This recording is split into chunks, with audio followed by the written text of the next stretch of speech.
இதா சுல்சிலத்தில் அர்து ஜில்ஜாலஹா, இந்த பூமி ஒரு கட்டத்தில் அதிர்ச்சி அடையும். அல்லாஹ் சொல்கிறான், வ அஸ்ரஜத்தில் அர்து அஸ்காலஹா, இந்த பூமி தன்னுடைய சுமைகளை எல்லாம் தூக்கி தூக்கி வீசி வெளிப்படுத்துகிற நாள் அந்த நாள்.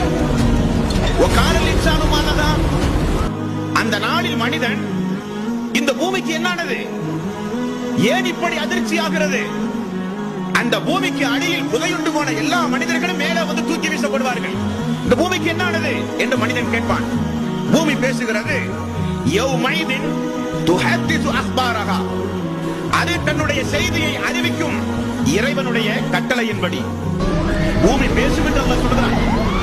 அப்படிப்பட்ட அந்த பூமிக்கு அடியில் கொண்டு போய் புதைக்கின்ற வாழ்வுதான் கபருடைய வாழ்வு என்று இஸ்லாம் சொல்கிறது.